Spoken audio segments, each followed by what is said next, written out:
And there was one instance when Jay was on the track with a certain rapper. Wait. Respectfully.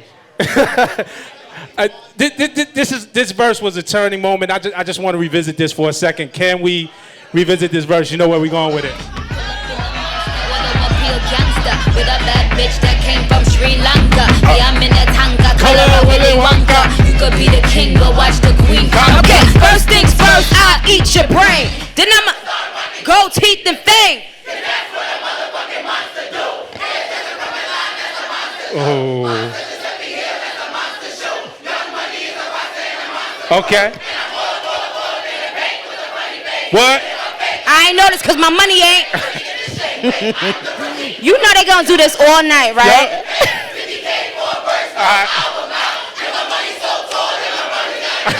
Hotter than the Middle Eastern climate. Tony Mataranda, T-Wine it.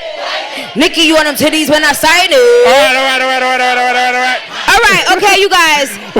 We gonna be here. That's amazing, though. I love y'all energy. Give it up for yourselves. It's so dope. The one line in here, and that's rap. That's like when you get on the track as an MC, even if you respect, and I know the respect you have for Jay and Kanye and Ross is on that track, it's still like, you're not gonna body me. I'm gonna hold my own. The one line, and we talked about this too, because before you named this album Queen, I remember I was calling you King. I said, you're not the Queen, you the King.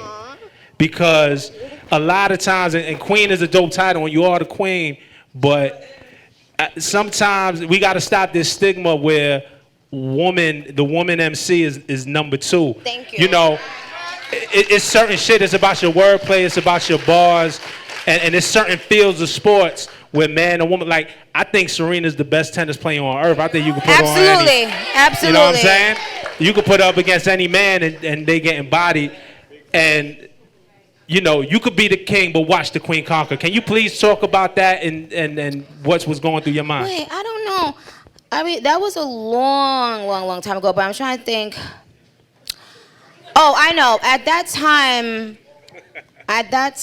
I knew it was on Kanye's album. So at that time, you know, even at that time, Kanye was a pretty big deal. So I knew I was getting on an album with someone that was a big presence. So I was basically talking to him like, you know, like, I'm gonna show you something, you know what I'm saying? Like, I wanted to, like, you know, impress him, you know, so to speak, and show out, pretty much. So that's what, you know, and also at that when I started, there was really no presence, really, you know.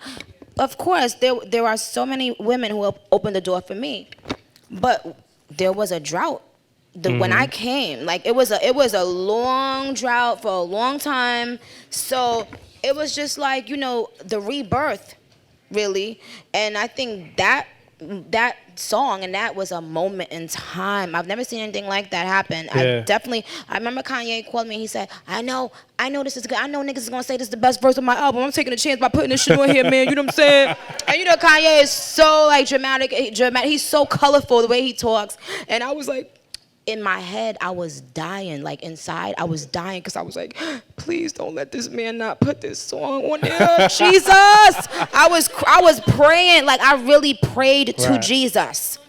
Right. I was like, Lord, please let him just, you know, be okay with this. I didn't know Jay-Z was on it until the song came out. Right. Were you sweating? Were you a little bit nervous? Little. No, actually, I'm lying. Months had gone by, and Kanye said I put Jay on it. But of course, I didn't hear Jay on it, so you don't know until you know. Like, I didn't hear anything, and I did not even want to say, can I hear it? You know, I was so nervous. This is to tell you how different stuff was for me at that time. Because now I have so much control over everything. It was so different that I did not even approve the mix on my vocal. Everybody that know me know how crazy that is right now. Anybody in the industry that's looking, they know, right? He took other takes and put them together in one take. Because I did not want all those grunting sounds in one verse. Right. And I was like, can you please? No, I fought him while we were still in the studio. I said, no, why are you doing that? Why are you doing that? No, what are you doing? He was like, nah, I like that. That's dope. I was like, no, it just should be just a couple, just a couple, the monster voice. Right. And he was so like obsessed with that little dumb monster voice, he wanted it to be in the whole thing. And I remember being so mad at him, but I couldn't say anything. I was just like, yeah, but it turned out great. It turned out like, the fact was that 2010, we talking about 8 years later. I'm a hip hop head, so I'm gonna talk hip hop. I'm not gonna talk pop with y'all. I'm just sorry, that's not what I do. I mean, there's certain verses, like I remember when I heard AZ on Nas's Life a Bitch, just like how standout that is. Certain moments in hip hop that makes you stop and be like, hold up, this a moment. And 8 years later, we still talking about it. And the verse don't get old. Has there been a female rap verse since that? Stop, wait. We dead in that tonight. Female rap verse, we talking about rap verse. You're right. You see True, what I'm saying? my bad. It's not about female rap. But not female rap, a new rap verse. Like a new person on the scene being on a song with icons. No, listen to this. Since Monster, has there been a new rapper on a record with icons that stood out like that? Listen, that's a good question.